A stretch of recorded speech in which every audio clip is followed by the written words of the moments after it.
Boa noite, pessoal. Estamos ao vivo? Estamos ao vivo. Boa noite para quem vai entrando. Sejam todos bem-vindos, professor Alessandro, professor Orlando, Dani, Kaique, Luísa, Kaique, né? Já mencionei. Professor Caio, Luiz, todo mundo entrando, sejam todos bem-vindos. A nossa live de hoje será com o tema de contratos administrativos decorrente da pandemia. Considerando os aspectos contratuais, né, nós convidamos o professor Rony Charles, nosso mestre aqui também, um dos que compõem o time da Trainicap. É uma alegria para a gente também ter ele conosco, né, formando o time de professores que nós já apresentamos na semana passada e essa semana retornamos com ele. E eu gostaria de sinalizar para vocês que nós faremos uma tratativa específica sobre temas de contratos. Então, as perguntas que forem enviadas que não tratarem especificamente da temática, nós estamos selecionando para passar para os próximos professores de acordo com a temática de cada professor.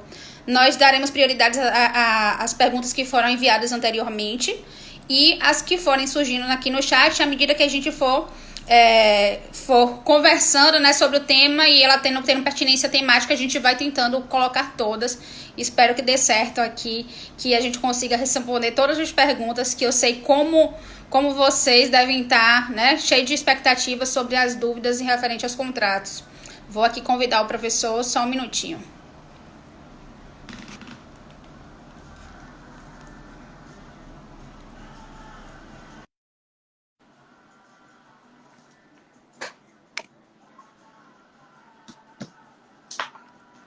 Enquanto ele tá... Opa! Boa Boa noite, professor. noite. Tudo bom? Querida Marla, boa noite, tudo bem? Tudo bem, seja muito bem-vindo. Estávamos ansiosos pela sua chegada. Muito obrigado. Eu que estava ansioso para começar. Hoje, uma nova semana que começa, né? Essa semana começou bem puxada já. Então, agradeço muito o convite da Trainicap para participar com vocês nessa semana de discussão, né? Nesse período de discussão sobre temas relacionados às contratações públicas. É uma alegria, uma dupla alegria também por estar tendo essa live mediada por você, uma querida aluna, né? Tenho muito carinho pela Trainicap. Você, o Railson, a Daniela fazem um trabalho excelente aí na Bahia, né? E, enfim, poder estar auxiliando junto com outros brilhantes professores já tiveram, né? Nessa live com a Trainicap. Lembro do Alessandro, do Anderson. Eu não consegui... Falando. Amanhã a gente Orlando, tem professor conseguiram Thiago Zagato, temos Saurian também, que vai falar sobre obras públicas, né? Sarian também, Outro gigante, a gente Thiago. tem um cara de gigante conosco. Poxa, vocês montaram uma seleção. Parabéns, parabéns, parabéns. Enfim, E eu está queria, inclusive, te agradecer por essa seleção, porque não sei se todos sabem, mas aqueles que estão entrando agora e vão pegar um pouquinho da nossa história, você foi uma pessoa que nos inspirou muito, né, no início da formação da Trainicap, nos fazendo as referências sobre os professores. Então, hoje a gente tem um excelente time e a gente lhe deve muito as indicações, né, as intermediações com os professores, para que a gente tivesse a oportunidade de realmente conhecer o trabalho deles todos.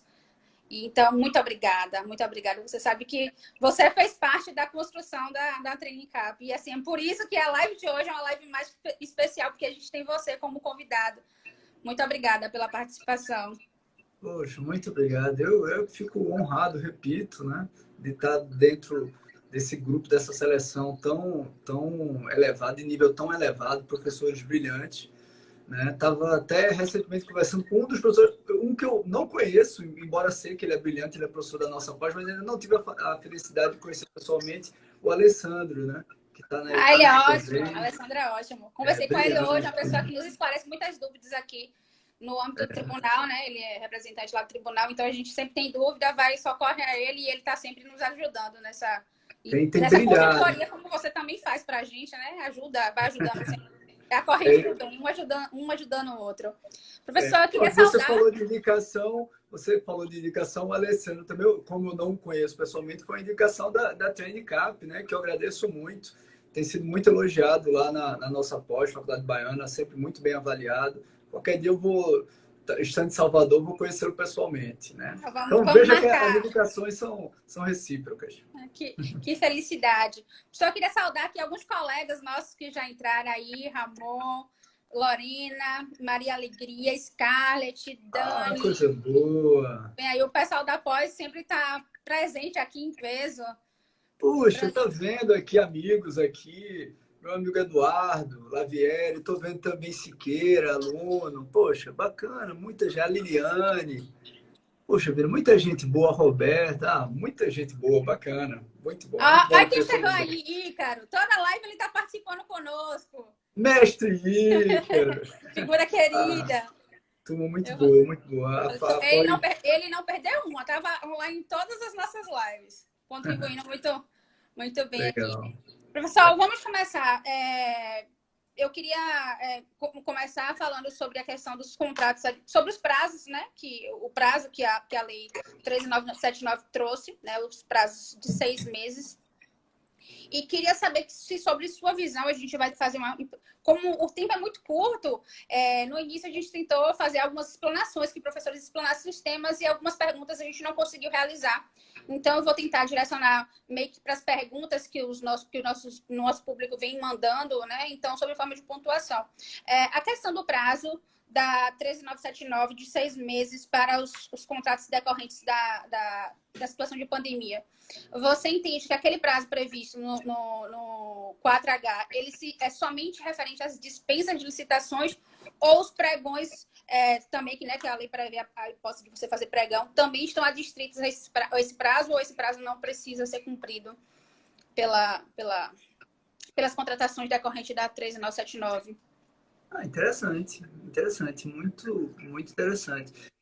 Sinceramente, eu acho que a ideia do prazo foi pensada para as dispensas. As dispensas, Ela foi pensada para as dispensas, não foi pensada inicialmente para as licitações.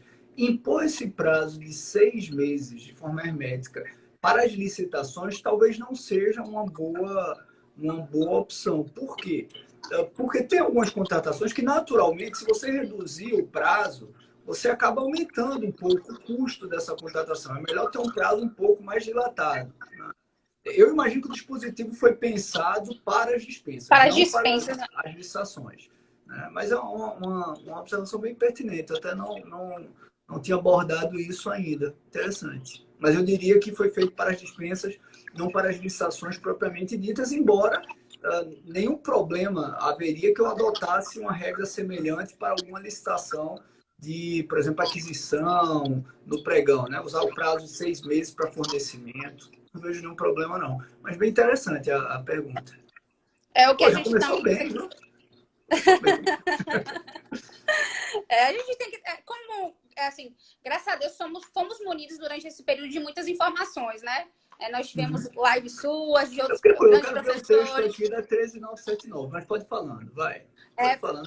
De outros matérias de outros professores. Então, assim, o assunto meio que, graças a Deus, já está sendo esgotado, né, por vocês. Então, eu tive a fazer algumas pontuações diferentes para que a gente possa tratar outros aspectos talvez ainda não debatidos. Deixaram que a turma não quis para mim, foi? A gente vai com você possa se sair das respostas e conseguir atender, nos ajudar a pensar. Não, tranquilo. Eu gosto de pergunta interessante.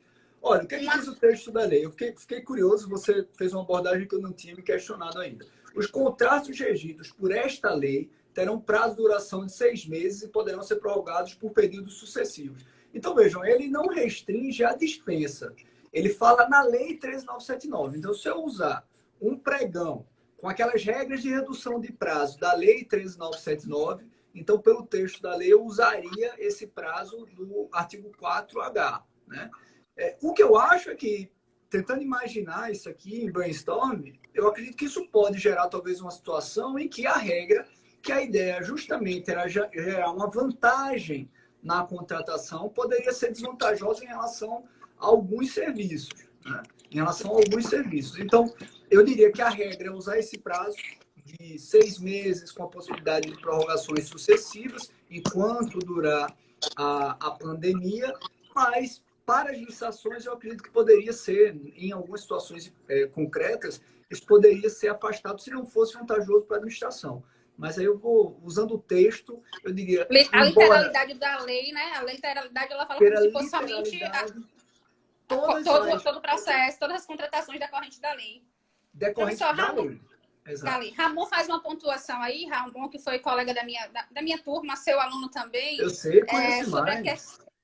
sobre a questão da prorrogação do prazo né, que a lei fala nesse mesmo artigo aqui, na mesma incisa, que pode ser prorrogáveis enquanto durar os efeitos da prorrogação. Me parece que a pergunta dele é no sentido se essa prorrogação seria decorrente de uma formalidade ou se o prazo poderia ser escado sem necessidade de um ajuste contratual, um termo aditivo. Como assim? Desculpa, perdão. Se a lei fala essa que ampliação do prazo, se essa a ampliação lei do fala que são prazo, contratos por 6 meses ou sim, podendo ser prorrogado por enquanto que durar o efeito da pandemia.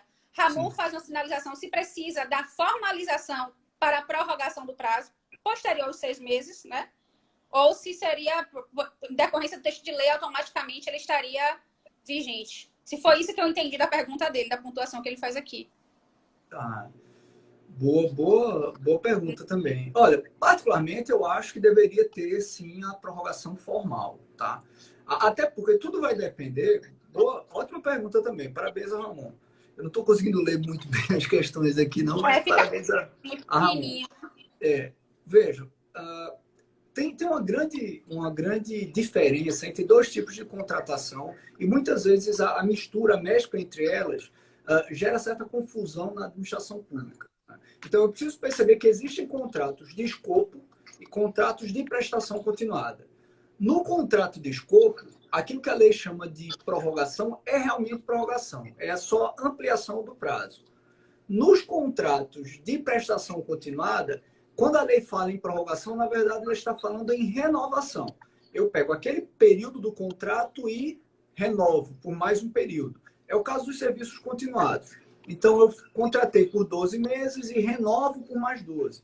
Contratei por 12 e renovo por mais 12. Então, a solução, primeiro, nos dois casos, exige termo aditivo, tanto para renovação como para prorrogação. O que acontece é que a jurisprudência admite que na prorrogação de um contrato de escopo, é uma jurisprudência ainda, digamos, não totalmente consolidada, mas eu espero que a jurisprudência caminhe para esse sentido, é que nesta prorrogação de um contrato de escopo, a formalização ela não é essencial. De maneira que eu poderia ter até a prorrogação sem a formalização contemporânea e, posteriormente, eu faria o termo aditivo com efeito retroativo. Por quê? Porque foi um vício meramente formal. O prazo não é essencial no contrato de escopo, o essencial é a entrega do objeto. Então, depois eu corrigiria esse vício formal, que foi a ausência do termo aditivo, e convalidaria o problema. O que não seria possível num contrato de prestação continuada, porque neste, de acordo com o próprio TCU, também em orientação normativa da AGU, o prazo é essencial. Então, findado esse prazo, ele acaba, se não for feito o termo aditivo, o contrato não é renovado. Eu diria que a resposta para essa pergunta de Ramon tem a ver com essas duas espécies de contratação. Se eu estiver dentro do contrato de escopo, eu posso até alegar que era possível a prorrogação e depois convalidar com o termo aditivo a posteriori, mas o termo aditivo será necessário. Se eu entender que é um de prestação continuada, não. Então, eu teria que fazer o termo aditivo. Eu não acredito seguro essa prorrogação automática meramente pela lei, sem um instrumento definindo, pactuando isso. Como é algo novo, né? A gente está dentro de um regime excepcional, o regime da 13979. É possível até que a nossa jurisprudência, os nossos órgãos de controle, caminhem para um entendimento de vanguarda desse. Mas se a gente for ver o próprio texto da Lei 8.666, quando fala de serviço continuado, ele fala prorrogações sucessivas. E, olhando para a nossa jurisprudência em relação aos serviços continuados, não foi admitida a prorrogação sucessiva sem termo aditivo. Então, não acharia seguro tentar construir isso agora para os contratos da 13979, nada obstante seja um período sui generis, né? Um período de exceção, em que certamente, até eventualmente isso ocorrendo, os órgãos de controle terão mais certa parcimônia, certa razoabilidade na avaliação desses casos. Ramon, e lhe adianto, você que está sujeito à jurisdição do Tribunal da Bahia, cuidado. O tribunal aqui é bastante legalista, a professora Alessandro está aí na live, não sei se nem se vai gostar de escutar isso, mas é melhor fazer o termo aditivo. Aqui na Bahia, se não fizer, é meio Eu acho por complicado. Mas segurança. por Assim, segurança, de fato, talvez seja a melhor situação. é porque a gente tem as duas coisas, né, Marla? Isso é sempre muito bom. Eu sempre pontuo com os meus alunos. A conexão do professor ficou ruim? Eu tô Voltou? te ouvindo. Eu tô te Tá ouvindo. ouvindo? Pronto, voltou ao normal. Nós, obviamente, tivemos um recrudescimento dos órgãos de controle nos últimos 15 anos. Isso é verdade, né? E muitos gestores, agentes públicos se queixam do peso da mão dos órgãos de controle. Eu, particularmente, eu acredito que esse recrudescimento do controle foi importantíssimo para a profissionalização que nós temos hoje no ambiente das licitações públicas, né? Nós temos uma profissionalização muito alta, muita qualificação nessa área, e isso tem a ver justamente com a cobrança dos órgãos de controle. Porque para o órgão de controle, você tem, do mesmo jeito que nós temos agentes públicos extremamente zelosos, esforçados, que às vezes estão diante de dilemas e querem dar uma solução eficiente e ficam inseguros, mas são zelosos, são esforçados, são honestos. Nós temos também aqueles que querem, inclusive, aproveitar um momento como este, de calamidade pública, para cometer irregularidade, realizar desvios, né? Então, o órgão de controle ele tem que tentar criar uma rotina de orientação que equilibre isso. E não é simples, não é fácil. Eu sempre digo a alunos como você, como o Ícaro, né, como o próprio Ramon, que, na minha opinião, a melhor solução, sobretudo para quem é advogado, quem trabalha na assessoria jurídica de órgão público, quem é parecerista, a melhor solução é dialogar com o órgão de controle externo. E vocês perceberão que no órgão de controle externo, o que nós temos são agentes públicos também muito qualificados e, na grande maioria das vezes, muito preocupados com o interesse público, com a eficiência da contratação.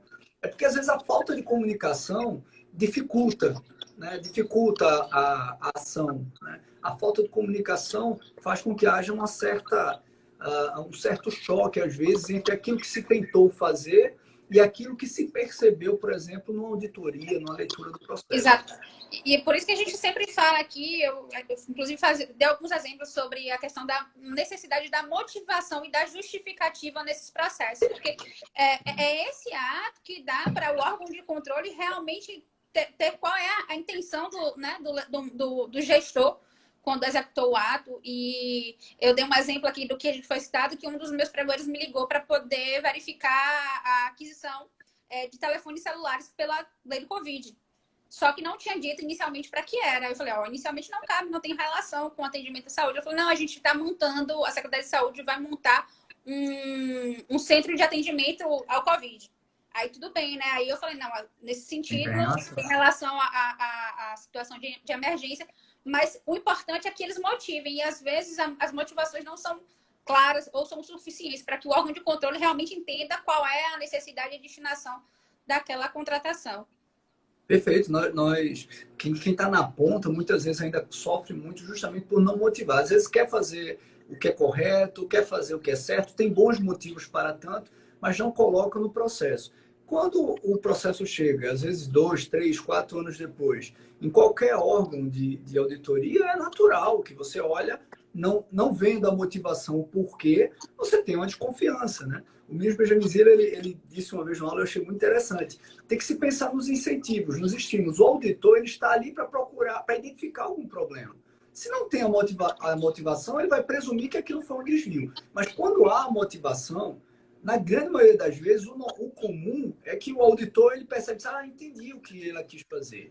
Entendi. Ele pode até discordar, mas ele compreende que a intenção foi boa e isso faz toda a diferença na hora de sua atuação, né? Eu tenho tido a experiência, eu conheço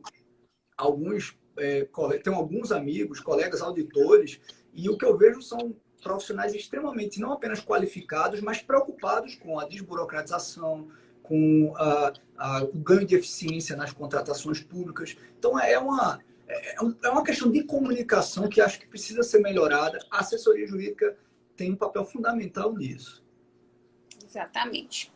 Professor, sobre já saindo um pouco da órbita dos contratos da 13979, falando um pouco sobre os contratos atuais, atualmente vigentes, qual é a sua orientação sobre contratos que necessitem da paralisação, porque algumas atividades foram paralisadas. A exemplo que eu posso dar aqui é o transporte escolar, né? Já que não tem aula, não tem o transporte escolar. Você entende que essa suspensão, ela suspende a contagem dos prazos, né, dos contratos atuais? Como é que deveria se operar essa suspensão, a formalização? E como seria o processo de volta para as atividades, embora a gente não saiba quando é que a gente vai voltar à nossa normalidade. É verdade. Olha, primeiro ponto que a gente precisa é separar um pouco, e isso tem criado uma certa confusão. Separar o que é suspensão do contrato e suspensão de atividades contratuais. Tá? Suspensão de contrato é pegar a execução do contrato e, seja unilateralmente, seja consensualmente, definir-se pela sustação da sua execução. Então, esse contrato aqui parou. Suspensão das atividades ocorre quando, por exemplo, nós estamos com a pandemia do Covid. Vários estados definiram que não é possível aglomeração. Então, por exemplo, num serviço de limpeza ou de vigilância, por conta da redução de pessoas, de repente o órgão pode entender que não precisa mais de todos aqueles serviços que estavam contratados. Ou que vai mudar a rotina. Será feita a rotina de rodízio na execução do serviço. Ou que, pelo menos em relação aos terceirizados, dentro do grupo de risco, ele decidirá pelo afastamento. Aqui eu posso ter, na mudança de execução, uma suspensão de atividade. Perceba que, do ponto de vista jurídico, a suspensão de atividade, na verdade, ela pode ser uma alteração contratual, mas ela não é uma suspensão contratual. A suspensão contratual, ela implica na sustação do contrato e que possui alguns efeitos gerais e efeitos específicos. O efeito geral da sustação do contrato está dado pela própria Lei 8.666, lá no artigo 79. A suspensão do contrato, propriamente dito, ela renova, ela vai não renovar, né? Ela vai gerar uma prorrogação automática do prazo em que o contrato foi suspenso. Então vamos imaginar aqui uma obra. A obra tinha um prazo de execução de 18 meses. Com 8 meses, por conta da pandemia e das medidas adotadas pelo governo local, essa obra teve que parar. A administração reconhece esse problema e diz, não, então vamos suspender o contrato de execução de obra. Vamos imaginar que, por conta da pandemia, essa obra fique parada 3 meses. Pois bem, a empresa, independente, inclusive, na minha opinião, é o que eu defendo no livro, independente da vontade da administração, a empresa tem o direito de ter esses 3 meses renovados ao final da execução. Ela tem um direito, porque a lei fala em prorrogação automática, no artigo 79. Então, ela terá o direito de ter, após o final, os 3 meses, devolvidos os 3 meses em que o contrato foi suspenso. Isso é um efeito automático da suspensão. Além do efeito geral, esse efeito automático, nós podemos ter também alguns efeitos específicos. A suspensão pode gerar, por exemplo, novos custos. Esses novos custos contratuais vão ter que ser absorvidos pela parte contratante, através de equilíbrio econômico, né? Vamos voltar ao exemplo da obra. A obra está parada 3 meses, mas a empresa vai ter que, durante esses 3 meses, manter a vigilância da obra. Ela vai ter que vigiar lá os materiais, as ferramentas, os equipamentos, para que eles não sejam, digamos, roubados, furtados. Percebe, então, que ela vai ter 3 meses a mais de custo nesse serviço, ou nessa atividade de vigia, de fiscalização dos equipamentos da obra. Isso já é um aumento do custo. Então, ela tem o direito a um reequilíbrio econômico para que a administração pública recomponha a equação em relação a esse aumento que ela teve. Esses efeitos específicos, esses efeitos econômicos do contrato, decorrentes da suspensão, eu acredito que eles devem ser sempre solucionados caso a caso. Porque, de acordo com aquilo que for contratado, haverá repercussão econômica específica, aumento, por exemplo, do custo de materiais, insumos, a dificuldade na continuidade da execução de determinados serviços, da entrega de determinados equipamentos. Tudo isso tem que ser avaliado, na minha opinião, de forma tópica, concreta. Tentar criar uma solução geral para problemas tão complexos costuma ser um equívoco da administração pública. Eu acho que em relação à prorrogação do prazo, né, essa prorrogação automática é um efeito geral já dado pela lei, não há qualquer problema, não há nenhuma dificuldade. Com relação aos efeitos específicos, notadamente os efeitos econômicos, eu acho que sempre deve ser prestigiada uma solução tópica. E, por fim, em relação à suspensão, e esse é o terceiro ponto, é muito importante que a administração perceba que, além de uma análise meramente jurídica, porque, vejam, a suspensão ela pode ser feita consensualmente ou, em caso de calamidade pública, unilateralmente apenas pela administração pública. Mas a administração pública, além desses contornos jurídicos, por exemplo, que admitem a ela a suspensão contratual ou mesmo a suspensão de algumas atividades, né, com a supressão de alguma parte do serviço, unilateralmente, até 25%, mesmo assim, eu acho que a administração tem que avaliar não apenas o contorno jurídico, mas também o quadro econômico e social. A administração federal, por exemplo, em muitos contratos de serviços terceirizados, tem mantido o contrato em sua integralidade, mesmo com redução das atividades executadas.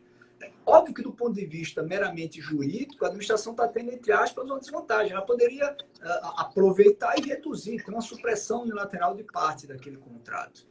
Mas há alguns valores sociais, econômicos, que devem ser também avaliados pela administração pública. Nesse período, nós estamos exigindo tanto, né, das empresas, das famílias que estão em casa, em confinamento, sem poder encontrar seus entes queridos, as pessoas que eles amam. Então, o poder público tem que também abrir mão um pouco de alguns direitos ou de algumas prerrogativas em prol desse momento mais difícil, né, da solução ou de uma melhor acomodação social nesse momento de dificuldade. Verdade. Professor, o senhor falou sobre a questão das possibilidades de aditivo nos contratos vigentes, e eu recordo aqui que o aditivo, a possibilidade de aditivo dos contratos pela 13979, a lei admitiu um percentual maior, né, de 50%, diferente daquele que a gente tem previsto na lei 866 de 25%. E aí, nesses bate-papos que tivemos ao longo desses dias, e aí me veio à mente a possibilidade, o que é que você acha? Aí já vai inovando, viu? Tem a tentativa de inovação, de verificar, acredito que só à luz de pensamentos para que a gente possa talvez chegar num senso sobre a questão da aplicação desse limite de 25%, se seria possível utilizar o mesmo percentual da 13979 nos contratos atuais. Há um exemplo que se dá aí, são os contratos atuais da administração pública que se compra anualmente medicamentos. Então, a prefeitura, né, o órgão público, o Estado, ele compra anualmente os medicamentos. E determinados medicamentos daquele grupo, eles podem fazer o atendimento ao Covid. Então, eu fui questionada por algumas prefeituras se poderia fazer o aditivo, né, de quantitativo para os itens, que seria o Covid, ao invés de fazer a dispensa. Porque nos pedidos que fossem realizados através de aditivo, em tese já houve uma disputa de preço, né, teve a questão da competição, e o preço estaria mais benéfico para a administração pública contratar. E aí me veio na cabeça a possibilidade, embora talvez não sei se chegaremos a esse grau de tradição, de aditivar os 50% no contrato vigente da Lei 866. O que você acha sobre isso? Interessante. Vejam, é muito importante aqui, Marla. Licença, Carlos Magnus ali da Siqueira Consultoria fala, solta a poita. A gente está aqui sendo inspirado por você, pensando em fazer coisas novas. Grande Carlos, grande Siqueira. Olha, veja, é muito importante aqui. Aqui nós podemos ter uma pequena cilada, uma dificuldade jurídica. Qual é? É muito importante se perceber, e eu tenho avaliado que isso não tem sido muito detectado quando está se tratando sobre as alterações contratuais previstas lá na Lei 13979. É muito importante perceber que aquela possibilidade de alteração da 13979 de até 50%, ela difere, ela não é a mesma coisa que a possibilidade de alteração lá do artigo 65 da Lei 866. E eu vou explicar o porquê. A diferença não está apenas no percentual. Na Lei 8.666, nós temos a possibilidade de alteração, inclusive unilateral, alteração quantitativa e qualitativa, que tem aqueles limites, né? Limite geral, 25%. Para a reforma de edifício ou de equipamento, o limite de acréscimo vai até 50%. Mas, no geral, e para grande parte dessas contratações relacionadas ao Covid, 25%. Aquele limite, aquelas regras de alteração contratual, elas se apresentam notadamente nas alterações unilaterais com prerrogativas extraordinárias. Com prerrogativas extraordinárias. Por isso que, inclusive, independente de previsão no contrato, a administração pode ampliar ou reduzir em 25%. Fazer alterações qualitativas para mudar em 25% e o contratado precisa se submeter. Por quê? É uma prerrogativa extraordinária. Em princípio, quando ele disputou a licitação, ele sabia que o contrato administrativo vem junto com esse pacote, né, que tem todo um custo, enfim, gera um custo transacional e um risco para quem está licitando, mas a empresa que participa da licitação sabe disso. Diferente é a regra da 13979. Se a gente olhar o texto, eu posso até abrir aqui novamente para ver, nós vamos perceber que o texto da 13979 fala que os contratos poderão ter previsão de alteração até 50%. Perceba que materialmente não é propriamente uma prerrogativa extraordinária. Para que eu tenha esse aumento de 50%, a lei condiciona a previsão contratual. Então, com isso, a gente percebe que são duas coisas diferentes. Aqui é uma prerrogativa extraordinária e aqui, na verdade, a lei está me admitindo uma alteração contratual com percentual de 50%. Mas é uma cláusula do contrato. Parece mais com a previsão que nós temos de alteração contratual, por exemplo, na lei das estatais, em que a alteração, a previsão de limite, o limite para a alteração contratual, ele vai ser consensuado, ele vai ser pactuado no contrato. Então, voltando aqui à pergunta. Ora, se eu tenho um contrato baseado na lei 8.666, eu não vou ter previsão naquele contrato para ter um aumento de 50%. Vem a 13979, eu não tenho como impor essa obrigação e nem me parece seguro permitir que aquele limite da lei 8.666 seja extrapolado para que eu aumente até 50%, por exemplo, o fornecimento de bens. É mais seguro, do ponto de vista jurídico, que o órgão realize uma dispensa e, em relação à vantagem do preço, ele busque com o fornecedor, pode ser aquele contratado, pode ser um outro contratado, uma contratação pelo preço daquela licitação outrora realizada, ou quem sabe até um preço menor. Ele vai estar seguro em relação à precificação do valor, vai estar protegido, vai ter uma boa justificativa em relação a essa precificação do valor e não corre o risco de depois uma interpretação que, na minha opinião, é bem plausível, de que ele realizou uma alteração contratual para além dos limites admitidos pela lei. Nesse sentido, o Ícaro aqui faz uma pergunta.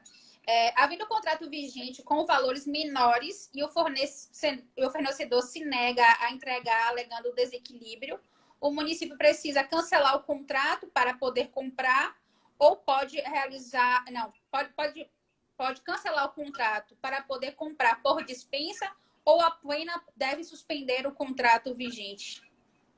Perdão, a pergunta de Ícaro foi, eu tenho um fornecedor... Se cancelar, se ele deve, um contratado que está com preço, a gente tem a nova necessidade da aquisição e o contratante atual da prefeitura, não, do órgão público, eu falo prefeitura porque eu vivo a realidade municipal aqui, né, em Salvador, aqui na Bahia, o que ele põe é o seguinte, que em caso de um contrato atual vigente, na necessidade de adquirir novos produtos e o contratado, ele se nega a fazer o fornecimento do bem. Se o que deve ser feito é a suspensão do contrato ou o cancelamento para fazer ou fazer uma nova dispensa, para fazer uma nova dispensa. Tá. Inclusive, nesse mesmo sentido, vou pegar um embalo, tinha uma outra pergunta que é quase a mesma coisa. Como a administração pública deve proceder quando uma empresa se nega a fornecer com o argumento de que não pode, que não tem mais um insumo, né, os produtos, ou com o mesmo preço, ou que realmente já não tem mais um insumo para poder, tendo em vista que aqui no estado da Bahia aconteceu, particularmente, da requisição administrativa por governo do estado. Então, muitas empresas fornecedoras ficaram sem como fornecer para os municípios porque houve a requisição do Estado. Aí, a Liana pergunta de Ícaro se o que deve fazer com as empresas que estão se negando a fornecer por conta do desequilíbrio de preço. E a outra pergunta, a segunda pergunta, é o que fazer com essa empresa que não pode fornecer por uma situação alheia, né, à vontade dela. Tá. Boa, excelentes perguntas, né? Excelentes perguntas. Vou tentar separar Ana um Priscila, pouquinho que as também respostas. participou Ana Priscila participou de todos os dias do chat. Marla deixou as melhores perguntas para a Rony. Foi, a nota. Ela disse aqui que o que não quiser responder, ela mandou para mim agora. Não, tô brincando. Olha, vejam, em relação à pergunta inicial de Ícaro, primeiro, a empresa ela não tem o direito, vamos imaginar, pelo que eu entendi da pergunta, foi uma licitação decorrente do regime 8666, possivelmente aí, sei lá, exato, contrato vigente. Um contrato vigente. A empresa ela não detém o direito de dizer, eu não quero mais fornecer. Por quê? Porque está mais alto o preço. Não tem. Ela não tem esse direito. O que a empresa possui num contrato normal, 8666, ela possui o direito de dizer, olha, houve uma elevação extraordinária dos preços, eu quero reequilíbrio econômico. A administração é que vai avaliar se houve ou não um reequilíbrio econômico. Mas não surge para a empresa o direito de dizer, não, agora eu não quero mais fornecer. No registro de preços, é que o decreto tem uma regra prevendo que, se antes da administração pedir o fornecimento, a empresa diz, olha, eu não tenho mais condição de fornecer o que está na ata, porque o preço ficou muito alto, houve uma grande mudança no custo desse insumo, o meu preço está muito defasado. E a administração perceber que isso é verdade, veja, eu não tenho necessariamente aqui, a administração não precisa verificar um fato de área extraordinária, justificador de reequilíbrio econômico. Basta que ela identifique um certo descompasso dos preços. Nesse caso, ela pode dispensar a empresa do registro. Libera ela da obrigatoriedade de fornecimento na ata. Então, ela pode realizar a liberação. Então, são duas situações diferentes. Uma em que eu tenho realmente uma situação de reequilíbrio econômico, quem vai definir isso é a administração. Né? O grande problema é como aferir esse reequilíbrio econômico, e um outro envolveria a questão da ata de ajuste de preço, que o decreto expressamente permite que eu libere do fornecimento. Em qualquer uma das duas situações, é muito importante ter bom senso. A administração precisa ter bom senso. Existem alguns insumos que efetivamente foram fortemente impactados por conta do Covid-19. Né? Fortemente impactados. É óbvio que o valor do álcool em gel hoje é muito mais alto do que o valor do álcool em gel em setembro, em outubro. O valor da máscara é bem mais alto. Alguns produtos foram fortemente impactados pela pandemia. E isso sim gera um direito ao reequilíbrio econômico. A grande dificuldade do gestor que está na ponta é ele definir, já que a maioria não utiliza boas matrizes de riscos para tentar objetivar o equilíbrio econômico, é ele realizar essa identificação. Tá? A outra parte da pergunta, que era a segunda pergunta, envolve a chamada requisição administrativa. Quem acompanha lá na minha página, vê que eu, há algum tempo, estou tocando nesse assunto. Acho que eu postei, falei isso numa live, depois toquei nisso num pequeno vídeo lá no dia 20 de março. Depois, falei com um grande amigo, o professor Bradson Camelo, que é doutorando lá em Chicago. Professor, cortando o seu raciocínio, mas porque você falou de grande amigo, aí você viu que Luciano e o professor Marcos Alcântara estão na live conosco. Marcos e Luciano? Poxa, seu padrinho? Meu padrinho, Marquinhos, meu padrinho, grandes professores. Fantásticos. Marquinhos também deu aula para Training Cap, né? Luciano não sei. Professor também. Luciano ainda não, mas a gente vai trazer ele também. Leve, excelente professor. Né? Fantástico. E eles, inclusive, publicaram, o Marcos e Luciano publicaram um excelente material, que eu até postei lá na minha página também, um excelente material justamente sobre o Covid-19, as ações de enfrentamento ao Covid-19. Mas, voltando à requisição. A questão da requisição administrativa. Isso é um ponto muito importante, muito relevante mesmo. Por quê? A requisição administrativa, ela é uma prerrogativa da administração em situações de perigo público iminente, que autoriza que o agente público ele use esse poder extraordinário de tomar bens, tomar serviços de um particular para enfrentar essa situação de perigo público iminente, né? Então, nos nossos manuais, há aqueles exemplos bem clássicos, né? O policial que, diante de uma perseguição a um vilão que está ameaçando a vida dos cidadãos, ele toma o carro de um particular para fazer essa perseguição e prender o bandido. Ou, por exemplo, diante de um problema de uma calamidade pública, uma enchente, a administração pública toma um ginásio do particular para colocar lá imediatamente as famílias desalojadas. Então, esses exemplos manualescos, eles são interessantes. Essa prerrogativa pode ser utilizada pela administração, é legítima que seja utilizada. Agora, quando se utiliza isso para bens, para insumos, num período em que essa situação de perigo público, ela não é de resolução imediata, ela é contínua, né? Os economistas chamam, trata-se de um jogo repetitivo, a requisição administrativa ela pode ter um efeito colateral pernicioso, horrível, que é o desabastecimento, que vai prejudicar justamente o interesse público que a requisição administrativa visava proteger.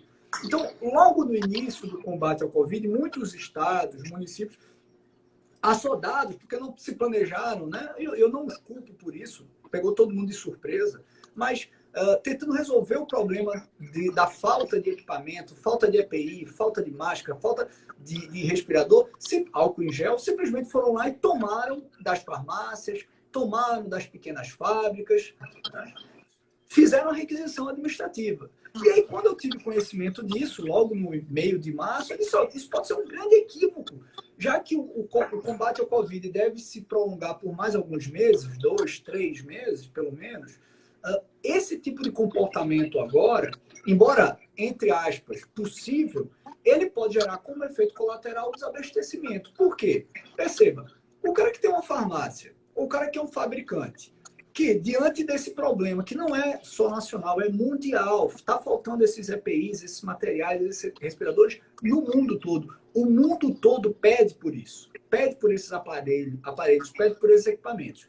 Diante dessa ausência, o indivíduo que importa, o indivíduo que compra, ele está pagando mais caro, ele está tendo mais riscos, ele está pagando antecipado lá para trazer a mercadoria, está correndo o risco de levar calote, fraude, enfim.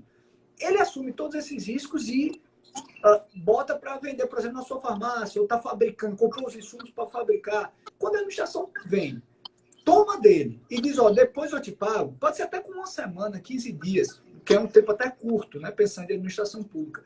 Mas esse fabricante, este comerciante, este empresário, ele terá automaticamente um desestímulo à continuidade do abastecimento. Ele vai ter um desestímulo à continuidade do abastecimento. Então, qual foi o resultado dessas requisições administrativas? Um monte de fabriquetas, pequenas fábricas, que poderiam estar fabricando máscara, fabricando EPI, pararam. Quando a solução deveria ter sido outra. Por que isso? Porque é um jogo repetitivo de comportamento a partir do momento que a administração pública optou por, ao invés de comprar, né, comprar no preço atual do mercado, preferiu tomar, e aí, num debate, até numa conversa com um amigo, né, ele disse, mas elas estão querendo vender por um preço acima do justo. Quem fala isso, desculpa, mas não conhece a economia. Por quê? Quem é que define o que é o preço justo? É a administração? Preço, o professor Marcos Nóbrega, que eu tive a honra de receber numa live recentemente, ele pontuou sobre isso. O preço é um elemento extremamente dinâmico da troca. O preço é um elemento extremamente dinâmico da troca. Então, o preço foi impactado pela pandemia. É a administração que vai pegar e dizer qual é o preço justo. Se eu faço isso, a tendência do mercado é se desestimular e nós podemos ter a médio prazo, como inclusive aconteceu em alguns locais, um problema de abastecimento. Quando a solução econômica correta deveria ser incentivar a oferta. Ampliar a oferta para incentivar ampliar o pagamento ou facilitar o pagamento para incentivar, fomentar essa oferta. Para que, por exemplo, eu pago o valor, e não vou discutir isso, vou pagar um valor mesmo que aparentemente mais alto, e com isso, aquela fábrica que fazia, sei lá, jaleco, ela disse, puxa vida, eu vou fazer EPI.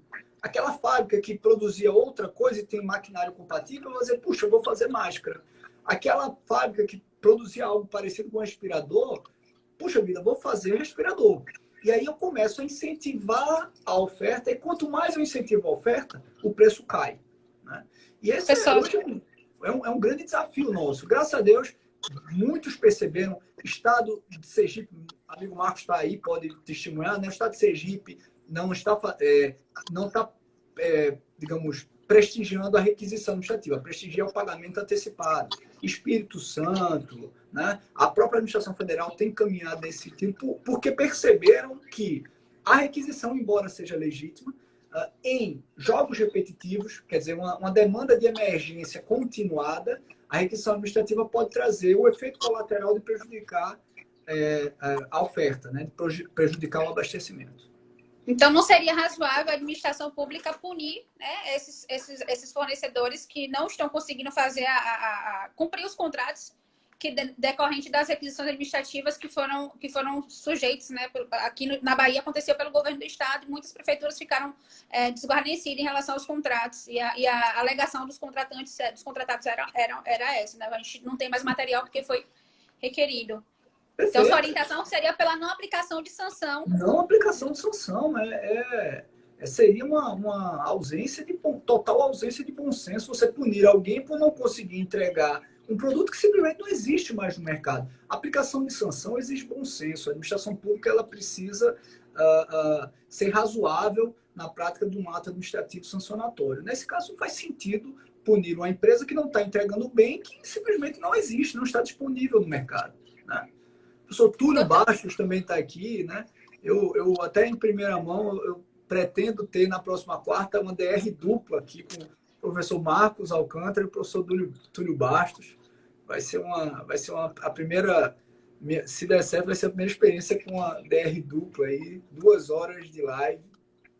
Vai conversar com ele sobre temas muito interessantes. Doutor Matheus, que é procurador do município lá de Castro Alves, ele está perguntando aqui sobre a antecipação de pagamento, que é um tema bastante polêmico e bastante conversado nos últimos dias. Mas antes de a gente responder, ele teve 2 pessoas que perguntaram sobre o mesmo tempo, quando a gente está falando sobre registro de preço, que foi a Sebastiana e Selma, sobre a questão do reequilíbrio econômico-financeiro nas atas de registro de preço. E você já falava sobre isso antes, queria que você falasse um pouquinho sobre a questão do reequilíbrio dos preços contratados através de registro de preço, né, dos pregões. Tá. Dos contratos vigentes, atuais, dos contratos atuais. Nós temos um parecer na AGU, até tive a honra de ser o parecerista relator, em que a gente defende o seguinte: não há reequilíbrio da ata, não há reajuste, repactuação ou reequilíbrio da ata. O reequilíbrio é da contratação. Agora, eu posso ter um contrato, uma contratação decorrente de ata, e eu falo contratação porque não precisa ter instrumento contratual, pode ser nota de empenho. Né? Toda ata gera contratações. Nota de empenho, ordem de serviço ou instrumento contratual, ela gera contratações. Essas contratações, sofrendo um impacto econômico decorrente de área extraordinária, elas geram automaticamente o direito ao reequilíbrio econômico. Então, certamente, eu tinha uma ata de ajuste de preço para entregar alguns insumos, entre eles máscara e álcool em gel. Obviamente, houve sim uma área extraordinária que impactou o custo desses insumos e a empresa vai ter direito ao reequilíbrio econômico. O que nós defendemos nesse parecer é que esse reequilíbrio econômico apenas deve ser identificado na contratação, não propriamente na ata. Agora, muitos órgãos fazem isso na própria ata. Eu não acho que é tecnicamente adequado, explico isso nesse parecer, explico no livro também os motivos. Né? Porque a ata é um instrumento plurissubjetivo. Enfim, não daria para a gente explicar, não teria tempo suficiente. Em relação ao pagamento antecipado, esse é um outro ponto que eu acho que carece sempre da análise econômica. Né? Primeiro, há uma grande... Só uma pergunta, antes de você ir para a questão do pagamento antecipado. No seu livro, você trata sobre a questão do reequilíbrio de bens e serviços decorrente de ata? Sim, no livro trato. Quando me perguntarem, eu vou dizer, vá no livro do Rony Charles, vou olhar a página para poder dizer, porque essa pergunta é sempre recorrente sobre a possibilidade de reequilíbrio. A única ponderação técnica que a gente faz é que esse reequilíbrio ele não é propriamente da ata, ele é da contratação. Da contratação em si, né? Do produto, do serviço.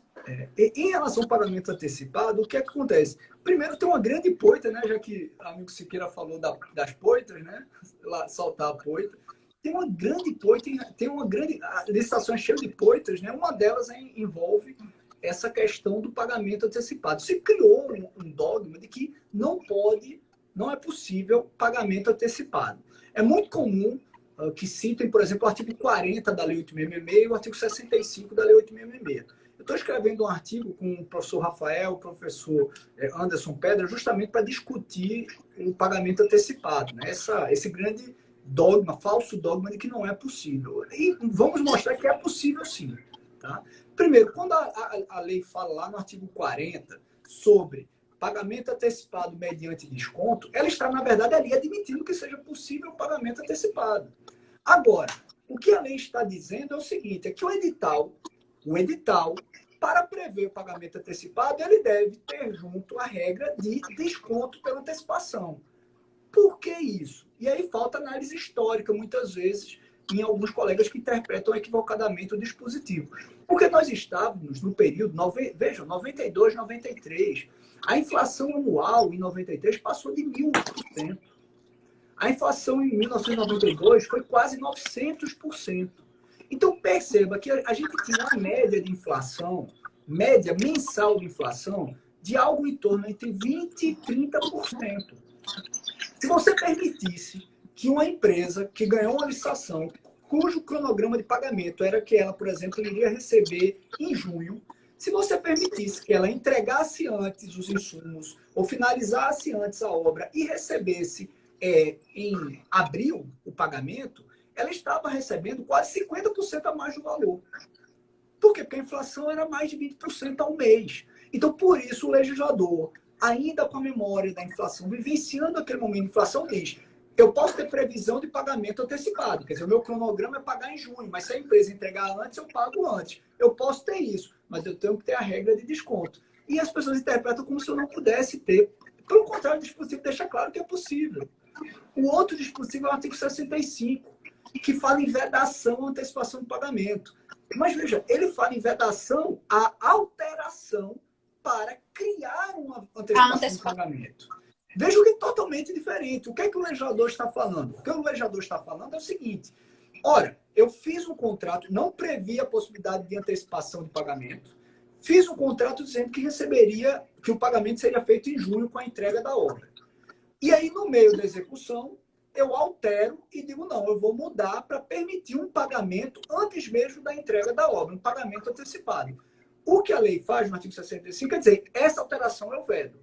Essa não é possível. E faz isso de forma muito correta, porque isso seria uma afronta à isonomia, à vinculação ao instrumento convocatório e à própria equação econômica do contrato. Está certíssimo o legislador. Mas veja que não é uma vedação à antecipação, é uma vedação à alteração contratual para tentar colocar esse jabuti no contrato, esse benefício irrazoável ao contratar.